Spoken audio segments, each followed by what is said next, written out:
ಸ್ನೇಹಿತರೆ, ಇಂದಿನ ಮೂರನೇ ಒಡಿಐ ಇಂಡಿಯಾ ವಿರುದ್ಧ ನ್ಯೂಜಿಲೆಂಡ್ ಪಂದ್ಯದಲ್ಲಿ ಕ್ರಿಕೆಟ್ ಪ್ರೇಮಿಗಳಿಗೆ ಸಂಪೂರ್ಣ ಪೈಸಾ ವಸೂಲ್ ಎಂಟರ್ಟೈನ್ಮೆಂಟ್ ಸಿಕ್ಕಿತು. ಪಂದ್ಯ ಆರಂಭದಿಂದ ಅಂತ್ಯದವರೆಗೂ ಒತ್ತಡ, ಹೋರಾಟ ಮತ್ತು ಕ್ಲಾಸ್ ಎಲ್ಲವೂ ಕಂಡುಬಂತು.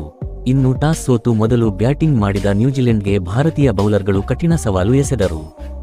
ಜಸ್ಪ್ರೀತ್ ಬುಮ್ರಾ ತಮ್ಮ ಲೈನ್ ಲೆಂಗ್ತ್ನಿಂದ ಟಾಪ್ ಆರ್ಡರ್ ಅನ್ನು ಬೇಗನೆ ಕಟ್ಟಿ ಹಾಕಿದರು. ಸಿರಾಜ್ ಹೊಸ ಬಾಲ್ನಲ್ಲಿ ಆಕ್ರಮಣಕಾರಿ ಬೌಲಿಂಗ್ ಮಾಡಿ ಪ್ರಮುಖ ವಿಕೆಟ್ಗಳನ್ನು ಪಡೆದರು.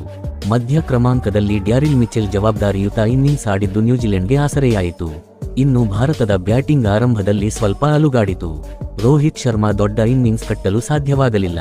ಆದರೆ ವಿರಾಟ್ ಕೊಹ್ಲಿ ತಮ್ಮ ಅನುಭವವನ್ನು ತೋರಿಸಿ ಒತ್ತಡದ ಸಮಯದಲ್ಲಿ ಇನ್ನಿಂಗ್ಸ್ ಅನ್ನು ಹಿಡಿದಿಟ್ಟರು. ಶುಭ್ಮನ್ ಗಿಲ್ ಕೆಲವು ಅದ್ಭುತ ಶಾಟ್ಗಳಿಂದ ರನ್ ವೇಗ ಹೆಚ್ಚಿಸಿದರು. ಮಧ್ಯ ಕ್ರಮಾಂಕದಲ್ಲಿ ಕೆಎಲ್ ರಾಹುಲ್ ಶಾಂತ ಹಾಗೂ ಮ್ಯಾಚ್ಯೂರ್ ಬ್ಯಾಟಿಂಗ್ ಪ್ರದರ್ಶಿಸಿದರು. ಹಾರ್ದಿಕ್ ಪಾಂಡ್ಯ ತಮ್ಮ ಆಲ್ರೌಂಡ್ ಸಾಮರ್ಥ್ಯದಿಂದ ತಂಡಕ್ಕೆ ಅಗತ್ಯವಾದ ವೇಗ ನೀಡಿದರು. ಕೊನೆಯ ಓವರ್ಗಳಲ್ಲಿ ಜಡೇಜಾ ತೋರಿಸಿದ ಕೂಲ್ ಫಿನಿಶಿಂಗ್ ಭಾರತಕ್ಕೆ ದೊಡ್ಡ ಪ್ಲಸ್ ಆಯಿತು. ಈ ಪಂದ್ಯದಲ್ಲಿ ಭಾರತದ ಗೆಲುವಿನ ಹೀರೋ ಎಂದರೆ ತಂಡದ ಒಟ್ಟಾರೆ ಪ್ರದರ್ಶನ. ಬೌಲಿಂಗ್ನಲ್ಲಿ ಶಿಸ್ತು, ಬ್ಯಾಟಿಂಗ್ನಲ್ಲಿ ಸಹನೆ ಮತ್ತು ಫೀಲ್ಡಿಂಗ್ನಲ್ಲಿ ಎನರ್ಜಿ ಇವೆಲ್ಲವೂ ಭಾರತವನ್ನು ಗೆಲುವಿನ ದಾರಿಗೆ ಕೊಂಡೊಯ್ದವು. ನಿಮ್ಮ ಪ್ರಕಾರ ಈ ಪಂದ್ಯದಲ್ಲಿ ಪ್ಲೇಯರ್ ಆಫ್ ದ ಮ್ಯಾಚ್ ಯಾರು? ಕಾಮೆಂಟ್ ಮಾಡಿ ಮತ್ತು ನಮ್ಮ ಚಾನೆಲ್ಗೆ ಸಪೋರ್ಟ್ ಮಾಡಿ. ಧನ್ಯವಾದಗಳು.